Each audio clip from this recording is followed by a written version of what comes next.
وہ پوری قوم متحد ہو گئی تھی. یہ ٹیررزم ورسز جو ہے وہ نیشن ہونا چاہیے, یہ ٹیررزم ورسز سیکیورٹی فورسز نہیں ہونا چاہیے. یہ سیکیورٹی فورسز کی جنگ نہیں ہے, یہ پاکستان کے 24 کروڑ عوام کی جنگ ہے. اگر اس طرح سے اس کو لے کے چلا جائے گا تو آپ دیکھیں جو آپریشن ضرب عضب کی کامیابی جو تھی, جس میں جو ہے وہ ٹیررسٹ کے سارا انفراسٹرکچر جو قبائلی علاقوں میں, اس وقت کے قبائلی علاقوں میں تھا, آپ نے ختم کر دیا. آپ نے ان کے کمانڈ اینڈ کنٹرول سینٹر ختم کر دیا, آپ نے ان کی بام میکنگ فیکٹریز ختم کر دی, آپ نے ان کے لیے ریکروٹنگ گراؤنڈز ختم کر دیے. وجہ کیا تھی؟ پوری قوم متحد ہوئی تھی. پارلیمنٹ کو جو ہے وہ کانفیڈنس میں لیا گیا تھا اور پارلیمنٹ نے ایک اسٹریٹجی جو ہے وہ بنائی تھی. اب بلوچستان میں دیکھیں, بلوچستان میں مسئلہ کیا ہے. بلوچستان میں فٹس اینڈ سٹارٹس میں ہماری اسٹریٹجی رہی ہے. آپ دیکھیں پیپلز پارٹی کے دور میں آغاز حقوق بلوچستان کا ایک جو ہے وہ سلسلہ شروع کیا گیا, لیکن پتہ نہیں اس کا پھر کیا ہوا. اس کے بعد نواز شریف صاحب آئے, نواز شریف صاحب نے پرامن بلوچستان کا ایک سلسلہ شروع کیا, اس کا پتہ نہیں کیا ہوا. تو یہاں پہ ایسا نہیں ہے. دیکھیں یہ صرف کائنیٹک آپریشن سے اور کائنیٹک ایکشن سے اگر یہ دہشت گردی بلوچستان میں ختم ہونا ہوتی تو ابھی تک ہو چکی ہوتی. میں جب کہتا ہوں کہ ایک ہولسٹک اور کمپریہنسو جو ہے وہ پلان کی اور اسٹریٹجی کی ضرورت ہے, اس میں آپ کو کائنیٹک اور نان کائنیٹک جہاں جہاں پہ آپ کو بات کرنی ہے, جہاں پہ گریونسز ہیں لوگوں کے, جینوین گریونسز جن لوگوں کے ہیں, ان جینوین گریونسز کو آپ نے ایڈریس کرنا ہے. اس کے لیے اگر آپ کو گرینڈ ڈائیلاگ کرنا ہے تو آپ لائیں وہ نیشنلسٹ پارٹیز, وہ قوم پرست جماعتیں, وہاں کے لوگ, وہاں کی اکیڈیمیا, وہاں کی جو سیاسی پارٹیاں ہیں, ان کو بٹھائیں تو جو جینوین گریونسز ہیں ان کو ایڈریس کریں. جو ریکونسائلیبل ایلیمنٹس ہیں ان تنظیموں میں, ان کو جو ہے آپ قومی دھارے میں لے کے آئیں. ٹھیک ہے, ہم نے دیکھا اس سے پہلے جس طرح کے جو پروسیس شروع کیے جاتے تھے کہ جی فراری آ کے ہتھیار ڈال رہے ہیں, ان کو جو ہے وہاں کے سرداروں نے اپنے مفادات کے لیے, پیسوں کے لیے جو ہے وہ ایکسپلائٹ کیا. تو میرے خیال میں گورنمنٹ کو صرف اس طرح کی باتیں کرنے سے, ایسے پولیٹیکل سٹیٹمنٹ دینے سے کہ جی ایک ایس ایچ او کی مار ہے, ایک ایس ایچ او کی مار نہیں ہے, آپ کو ایک نیشنل سٹریٹجی بنانی ہے جس میں کائنیٹک اور نان کائنیٹک کمپوننٹس جو ہیں ان کو ملا کے جو ہے آپ کو عمل لے کے آنا ہے. یہ بات درست ہے کہ سیکیورٹی فورسز اکیلے کی جنگ نہیں ہے, لیکن یہ بات بھی بالکل درست ہے کہ سیکیورٹی فورسز نے ہمیشہ دشمن کا بہتر انداز میں مقابلہ کیا اور بہت اچھے طریقے سے مقابلہ کیا. لیکن جہاں پر پولیٹیکل ایلیٹ کی بات آتی ہے, ہماری سیاسی حکمرانوں کی بات آتی ہے, سیاسی جماعتوں کی بات ہوتی ہے, تو بلوچستان اس حوالے سے بہت ساری چیزوں کا شکار رہا ہے. تو آپ کو کیا لگتا ہے کہ یہ اب جس طرح کا بیان وزیر داخلہ نے دیا, محض اس لیے دیا کہ ہم کافی سٹرونگ ہیں اور ایک ایس ایچ او جو ہے وہ تمام دہشت گردوں سے نمٹ سکتا ہے, یا آپ کو بھی لگتا ہے آلدو یہ بات ہونی تو نہیں چاہیے اپوزیشن کی طرف سے بھی ایسے موقع پر, لیکن آپ کو بھی واقعی لگتا ہے کہ واقعی کوئی ٹھوس اسٹریٹجی کی ضرورت ہے اور ابھی فقدان ہے؟ دعا دیکھیں یہ بہت سیریس ایشو ہے. مطلب یہ کوئی شغل نہیں ہے کہ جس میں جو مرضی آپ بات کر لیں آ کے. آج دو لوگوں کی گفتگو سن کے یقین کریں مجھے مرزا اسد اللہ خان غالب بہت یاد آئے. حیران ہوں کہ روؤں دل کو یا پیٹوں جگر کو میں, مطلب میری وہ حالت ہوئی. ایک تو محسن نقوی صاحب کا, آپ نے وزیر داخلہ ہیں اس ملک کے, چیئرمین پی سی بی, تو چلیں ایک وقت سائٹ پہ رکھ دیتے ہیں کہ وہ کہہ رہے ہیں کہ جی ایک ایس ایچ او کی مار ہے, کسی بڑے آپریشن کی ضرورت نہیں ہے. دوسرے انوار الحق کاکڑ صاحب, اب یہ دونوں کو ذرا دیکھیں کہ کتنے بڑے لوگ ہیں. انوار الحق کاکڑ صاحب سینیٹر تھے, پھر وہ ایک سٹیج پہ چیئرمین سینٹ بننے کے قریب تھے, پھر وہ نگراں وزیر اعظم بنے اس ملک کے, پھر سینیٹر بن گئے ہیں. اور وہ کیا کہہ رہے ہیں, وہ بھی بڑی غور طلب بات ہے. وہ کہتے ہیں کہ آدھے سے زیادہ پاکستان جو ہے نا وہ لا انفورسمنٹ ایجنسیز کو ولن سمجھتا ہے, اور اس طرح سے تو وہ قابو نہیں پا سکتے دہشت گردی پہ, ان کو پہلے ہیرو بنانا پڑے گا. تب یہ ایک ایسے, وہ خود کو دانشور بھی بہت بڑا سمجھتے ہیں نا. مجھے اس لیے زیادہ افسوس ہوا ہے کہ وہ بات کیا کر رہے ہیں. وہی ہمارا تو سارے انحصاری لا انفورسمنٹ ایجنسیز پہ, ہم تو یہ سمجھتے ہیں وہ ہیں تو ہم سکون کی نیند سوتے ہیں. وہ یہ کہہ رہے ہیں کہ جی آدھا سے زیادہ پاکستان. مجھے سمجھ نہیں آتی کہ آپ کی عقل کہاں گئی بھی تھی یہ جب آپ بات کر رہے تھے, کیونکہ وہ زیادہ بڑے دانشور بھی نا. محسن نقوی صاحب بھی آپ دیکھ لیں کہ وہ نگراں وزیر اعلیٰ بنے، اس کے بعد ابھی وہ نگراں وزیر اعلیٰ تھے تو وہ چیئرمین پی سی بھی بن گئے، پھر وہ سینیٹر بھی بن گئے اور وزیر داخلہ بھی بن گئے. مطلب اس طرح کے لوگوں کے ہاتھ میں اگر چیزیں ہیں، انہوں نے قابو پانا ہے ان چیزوں پہ، تو I'm sorry، یہ مجھے مایوسی ہوئی ہے. میں مطلب میرا یقین جو تھوڑا بہت تھا وہ بھی آج متزلزل ہوا ہے کہ اس طرح کے لوگ کیسے چیزوں کو کریں گے.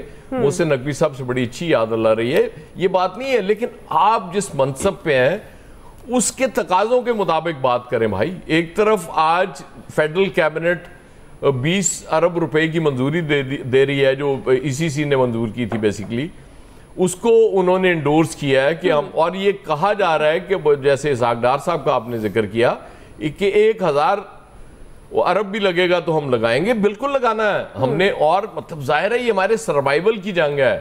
ہم یہ کیسے آرام سے لیم ڈک بیٹھ کے بن کے دیکھ سکتے ہیں کہ جی وہاں دہشت گردی ہوتی رہے، وہاں جو مرضی کریں وہ لوگوں کو ماریں.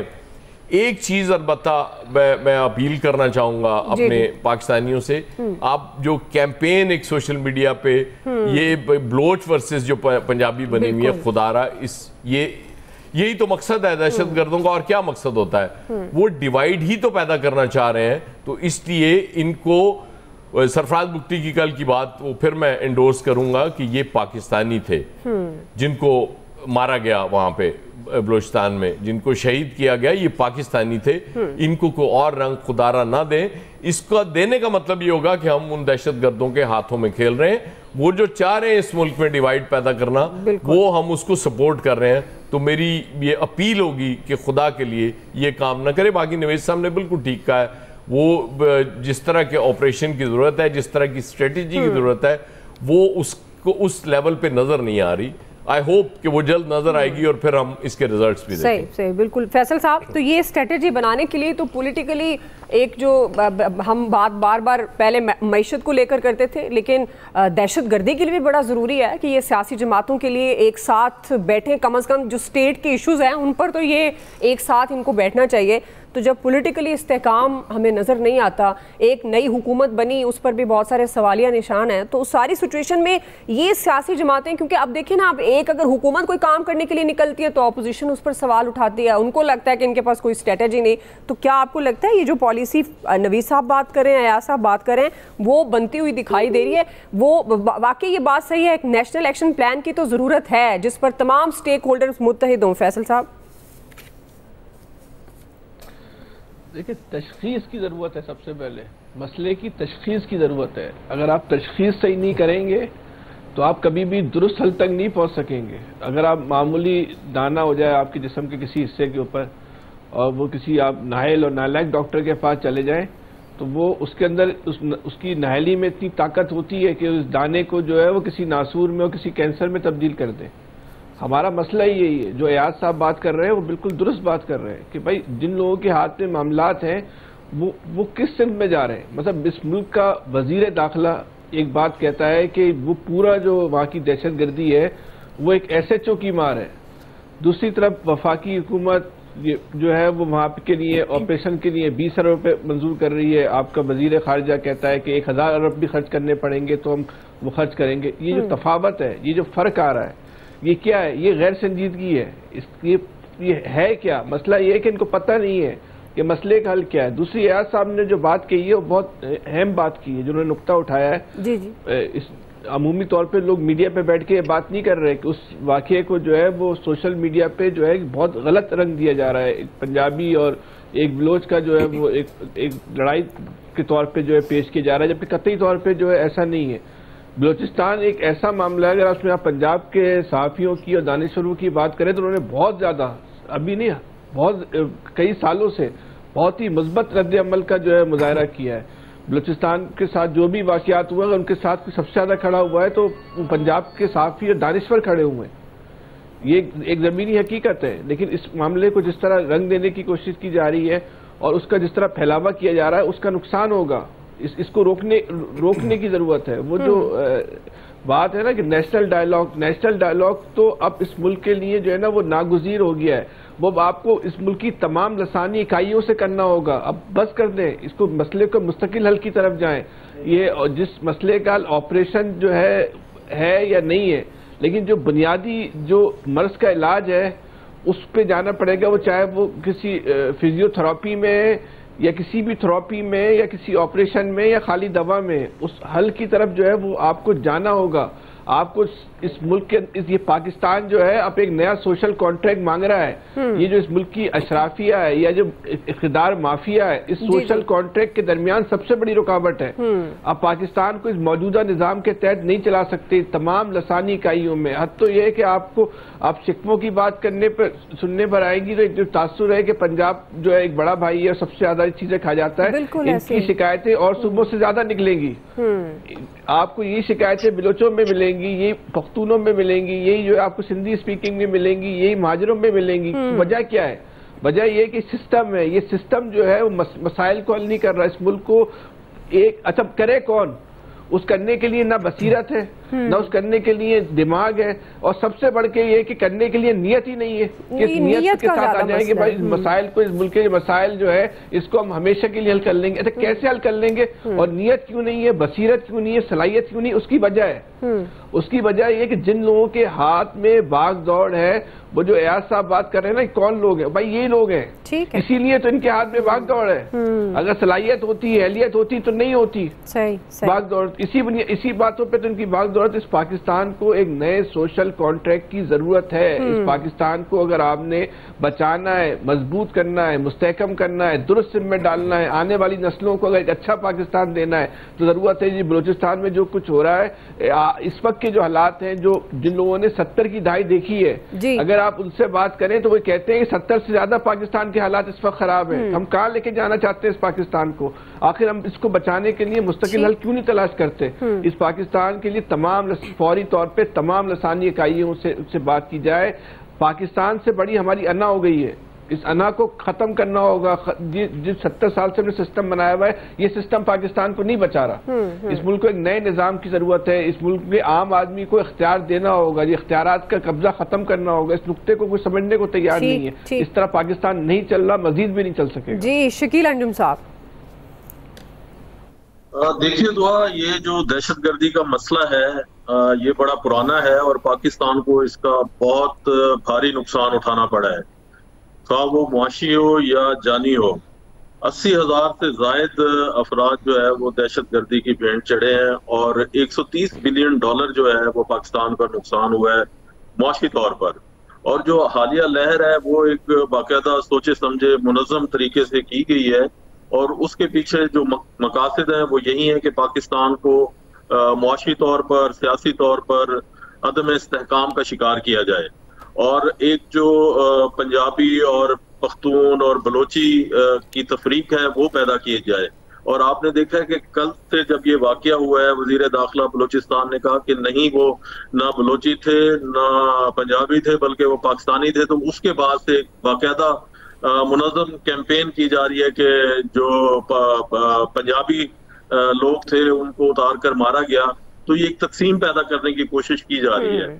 تو اس کے لیے آج جو فیصلہ ہوا ہے وزیر اعظم کی زیر صدارت اجلاس میں کہ 20 ارب روپے آپریشن عزم استحکام کے لیے مختص کیے گئے ہیں, میرا یہ خیال ہے کہ اس آپریشن کو بغیر کسی تاخیر کے شروع کر دینا چاہیے. مذاکرات سے کام نہیں چلے گا, مذاکرات سے کام آگے چلا گیا ہے, کیونکہ یہ لوگ جن کو خاص طور پر انڈیا کی سپورٹ حاصل ہے, افغانستان سے مدد حاصل ہے, اور یہ کبھی نہیں چاہیں گے کہ پاکستان میں سیاسی اور معاشی استحکام ہو. پاکستان کو عدم استحکام کا شکار کرنے کے لیے باقاعدہ طور پر یہ لوگ لانچ کیے گئے ہیں. کسی قسم کا کوئی احساس محرومی کا نعرہ جو انہوں نے لگایا وہ ایسی کوئی بات نہیں ہے. بلوچستان ترقی کر رہا ہے, وہاں پر ہر قسم کی آپ دیکھ لیں سہولیات حکومت کی جانب سے مہیا کی جا رہی ہیں, روڈز کا انفراسٹرکچر بن گیا ہے, اور اب خاص طور پر جب گوادر ایئرپورٹ فنکشنل ہونے جا رہا ہے تو اس حوالے سے اس قسم کی کاروائیاں جو ہے وہ کی جا رہی ہیں تاکہ وہاں پر اس قسم کا ماحول پیدا کیا جائے کہ جو وہاں پر چائنیز آ کر کام کر رہے ہیں یا باقی دیگر ملکوں سے کمپنیاں وہاں پر بیٹھ کر کام کر رہی ہیں, آپریٹ کر رہی ہیں, ان کو روکا جائے, اور پاکستان کو جو ہے کسی قسم کی اگر وہ استحکام کی طرف جاتا ہے تو اس کو مکمل طور پر روکا جائے، اور اس حوالے سے یہ کارروائیاں کی جا رہی ہیں، تو اس کے لیے یہ فیصلہ بالکل درست ہے اور بغیر کسی تاخیر کے آپریشن کو شروع کر دینا چاہیے، ووٹ بغیر کسی تفریق کے جو لوگ اس میں ملوث ہیں ان کو حکومت کے پاس ان کے مکمل شواہد بھی موجود ہیں اور ان کا ڈیٹا بھی موجود ہے کہ کون کون لوگ اس قسم کی کارروائیوں میں ملوث ہیں جنہوں نے ہتھیار اور ریاست کو ریٹ کو چیلنج کیا ہوا ہے، تو ان کے خلاف فوری طور پر ایکشن ہونا چاہیے۔ درست جی الیاس صاحب۔ جی اس جو پہلے ایک دہشت گردی کے خلاف تو جنگ بڑی عرصے سے قوم لڑ رہی ہے، بالکل ہمارے اس پر جاری نیشنل ایکشن پروگرام جب سٹارٹ کیا، جس پر ان پہ دہشت گردی کے خلاف جو جنگ سٹارٹ کی، اس آپریشن کے جو فوائد ہیں کہ ایک جو دہشت گردی کے جو 10-15 سال پہلے تھی اس میں شدت میں کمی آئی اور بہت حد تک جو علاقے تھے وہ کلیئر کیے، اس کے لیے انٹیلیجنس بیس آپریشن، اس کے بعد جو تھے کہ اس کی میٹنگز وغیرہ ہوتی تھی اس کو جاری رکھا جاتا ہے اس کو ختم کرنے کے لیے، لیکن بالکل اس کو چھوڑ دیا۔ اب دوبارہ جب آپریشن سٹارٹ کیا تو دیکھیں اس پر کتنی تنقید کی گئی کہ جی نہیں، اپوزیشن کو چاہیے کہ اس ملک کے حالات کو سمجھنا چاہیے اور گورنمنٹ کو بھی دیکھنا چاہیے کہ جی اس پر فوری طور پر سنجیدگی سے کام کریں، کیونکہ دہشت گردی کا براہ راست تعلق عوام سے ہے، نقصان تو صرف عوام کا ہی ہوتا ہے ان میں سے، یہ تو سارے سیکیورٹی میں ہوتے ہیں، اپنے ساتھ ہوتے ہیں، تو اسی طرح دیکھ لیں جا رہے تھے لوگ جو جا رہے تھے ان کے ساتھ جو جس طرح ان کے خلاف دہشت گردی کی، جس طرح اس کے کیونکہ جو دہشت گرد ہے وہ بہت کمزور ہے، وہ اس لیے کیونکہ وہ صرف ان لوگوں پر حملہ کرتا ہے جہاں وہ جو نہتے ہیں، جن کے پاس کچھ نہیں ہے، تو وہ آ کے ادھر ہی آپریشن کر کے، اور اتنا بڑا پاکستان کے لیے ایک بڑا ایک یعنی کہ پورے عوام قوم جو ہے بڑی غمگین تھی، اتنا بڑا سانحہ ہوا ہے جو واقعہ ہوا، تو اس کے لیے تو بالکل ہماری سیکیورٹی فورسز نے جو کام کیا ہے اور دہشت گردوں کو جو جہنم وصال کیا ہے، تو اس کے لیے جو آپریشن ہے اس کو میری شدت میں اور تیزی لانی چاہیے، تاکہ جو لوگ ہیں جن کے بارے میں انہوں نے آئیڈینٹیفائی کیا ہے اور جو لوگ اس میں ملوث ہیں پہ ان کو کسی صورت میں نہیں چھوڑنا چاہیے، ان کو پکڑنا چاہیے، ان کے خلاف آپریشن کرنا چاہیے، اور اس کے لیے جو آج کیبنٹ نے جو اپروول دی ہے اس پر کافی دیر پہلے دے دینی چاہیے تھی اپروول وغیرہ، اور اس کے لیے پلاننگ وغیرہ، تاکہ اس کو صحیح طرح، کیونکہ یہ آپریشن ہے اس میں آپ نے اپنے بارڈرز بھی دیکھنے ہیں، اس آپریشن میں جو موومنٹ ہے اس میں وہ سارا چیزیں وہ دیکھنی ہے، بلوچستان کا ایریا بہت بڑا ہے، ان کو سب کو پتا کہ رپورٹس وغیرہ ساری آ رہی تھی، جو رپورٹس ہیں جس میں تھا کہ دہشت گردی کا خطرہ ہو سکتا ہے، تو اس کے لیے جو آئیڈینٹیفائی وغیرہ کیے ہوئے تھے، جو پہلے آپریشن تو جاری تھے، لیکن اس کو آپریشن کو بڑے لیول پر اب پھیلانا ہوگا، اس کو دائرہ کار کو وسیع کرنا ہوگا، اور اس میں ہمیں بجائے تنقید کرنے کے قوم کو پورے متحد ہونا ہوگا، کیونکہ یہ ان کے لیے اس پر سیاست نہیں کرنی چاہیے، سیاست کو چھوڑ دینا چاہیے، اور ہماری فورسز پر ہمیں پورا یقین ہے کہ بڑی مضبوط ہیں، اور اللہ تعالیٰ کا شکر ہے کہ وہ ملک کے دفاع کے لیے وہ بالکل ہر طرح اپنی جان سے بھی نہیں وہ گریز کرتے، اور اس وقت وہ اس فائٹ کر رہے ہیں تاکہ ملک میں امن و امان قائم کیا جا سکے، اور اس کے لیے جتنے بھی وسائل ہیں گورنمنٹ کے اگر وہ استعمال کریں گے تو اس کے لیے ملک میں امن و امان ہوگا، تو انویسٹمنٹ آئے گی، پولیٹیکل سٹیبلٹی جو کہ ایاز صاحب کہہ رہے تھے کہ بڑی ضروری ہے، وہ ہونا بھی بڑا ضروری ہے۔ بالکل آپ صحیح کہہ رہے ہیں، ہمارا مضبوط ہاتھوں میں ہے، لیکن پولیٹیکلی سیاسی طور پر بھی ہمیں ایک یکجا ہونے کی ضرورت ہے، متحد ہونے کی ضرورت ہے، اور ایک جو ٹھوس حکمت عملی ہے، ایک ٹھوس پلاننگ ہے، اس کی اشد ضرورت ہے۔ بہرحال بنیادی سوال دہشت گردی کا خاتمہ، حکومت کے پاس کوئی ٹھوس پلان ہے؟ رائے آپ نے ایکسپرٹس کی جان لی۔ کوئکلی بریک لیتے ہیں، بریک سے واپس آئیں گے۔ دوسرا بڑا سوال، حکومت کا عدلیہ سے متعلق اہم قانون سازی کا فیصلہ۔ ہم سوال یہ اٹھا رہے ہیں، کیا حکومت کا مقصد پورا ہو پائے گا؟ رائے لیں گے بریک کے بعد۔ ایک ملک کی سب سے بڑی سیاسی جماعت، اس کو کارنر کرنے کے چکر میں قوانین بھی آ رہے ہیں، آئیں گے بھی، سختی کی جا رہی ہے، اس سے ملک آگے نہیں جائے گا، اس سے ملک صرف پیچھے جائے گا، اور پاکستان کے غریب عوام ان کی حالت زار نہیں بدلے گی، بد سے بدتر ہو گئی ہے۔ ناظرین، حکومت اور اپوزیشن کے درمیان سیاسی اور پارلیمانی میدان میں شدید محاذ آرائی جاری ہے۔ گزشتہ کئی دنوں سے یہ افواہیں گردش کر رہی تھی کہ حکومت عدلیہ سے متعلق اہم قانون سازی کرنے جا رہی ہے، جس کی مسلسل تردید بھی سامنے آ رہی تھی۔ اب حکومتی رکن بیرسٹر دانیال چودھری کے حوالے سے یہ خبریں سامنے آ رہی ہیں کہ حکومت نے سپریم کورٹ کی ججز کی تعداد بڑھانے پر غور شروع کر دیا ہے۔ سپریم کورٹ کی ججز کی تعداد 23 کرنے کا فیصلہ ہوا ہے، اور اس حوالے سے بل آئندہ ہفتے ایوان میں پیش کیے جانے کا امکان ہے۔ ذرائع کے مطابق 1997 کے ایکٹ میں ترمیم کے ذریعے سپریم کورٹ کے ججز کی تعداد بڑھائی جائے گی، مگر تحریک انصاف کئی خدشات کا اظہار کری، اور یہ دعویٰ ہو رہا ہے کہ حکومت چوری اور دھوکہ دہی سے قانون سازی کرنا چاہتی ہے۔